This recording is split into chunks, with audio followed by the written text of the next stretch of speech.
Hi, my name is Corey Alford. In this video, I'm going to talk about one technical feature of my group's final project for CS6920. In particular, I'm going to talk about our use of Angular JavaScript and pagination.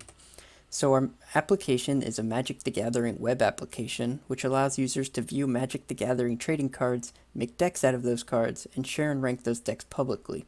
The issue we ran into is that we'll need to display a list of publicly shared decks. Since the number of shared decks scales with the number of accounts, as we get more and more users, we might have too many decks to display on one page.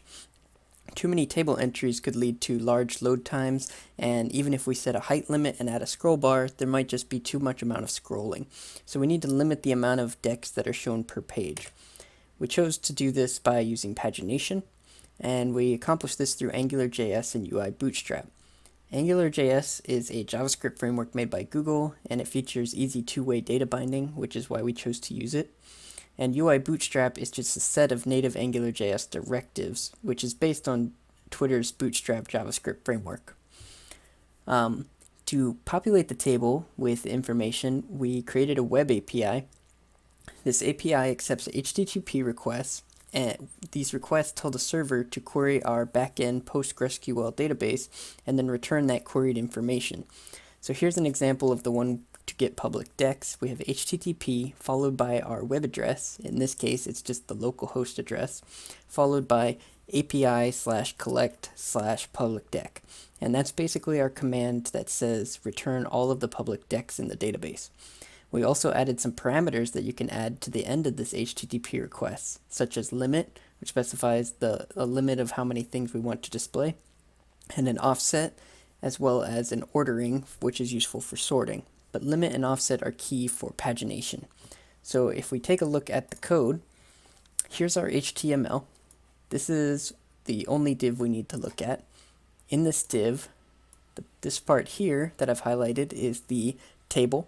The only important part here is this row here, which basically says we're constructing our table using Angular's ngRepeat command, which is going to cycle through all of the decks in our variable myDecks and create a row for each deck in myDecks. So if we can control what myDecks has in it, then we can control our pagination.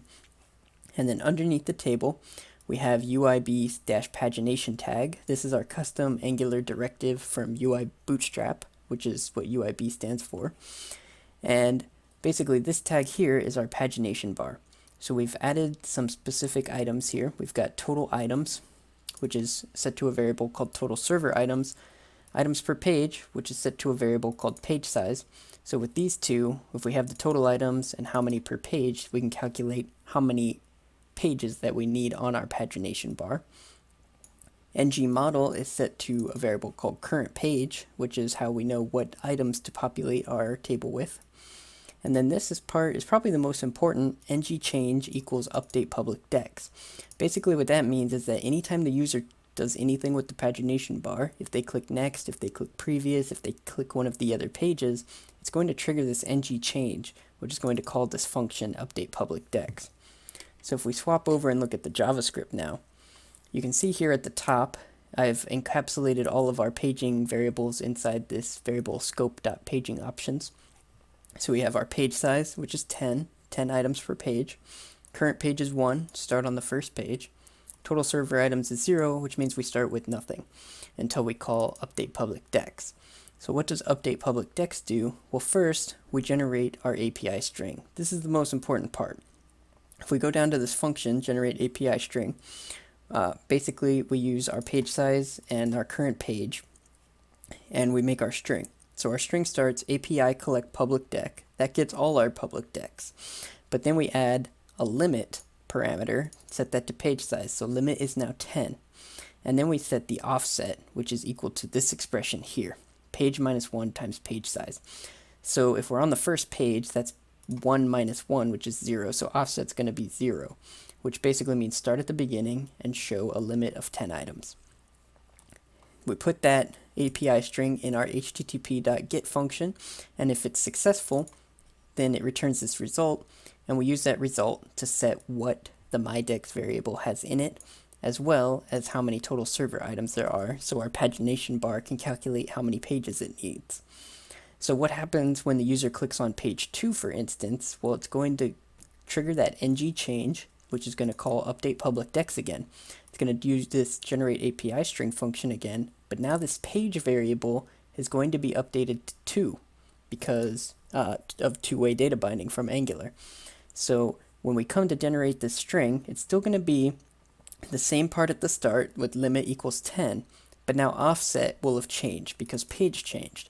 So if page is now 2, 2 minus 1 is 1, and 1 times 10 is 10. So offset equals 10 basically means skip the first 10 items because we're now on the second page. And that new string will come back to update public dex, and we'll have a new result, and my dex variable will be updated to show the next 10 items in the list, skipping the first 10 because we're now on page 2. And that's basically how we handle pagination. So thank you for watching, and I hope you learned something.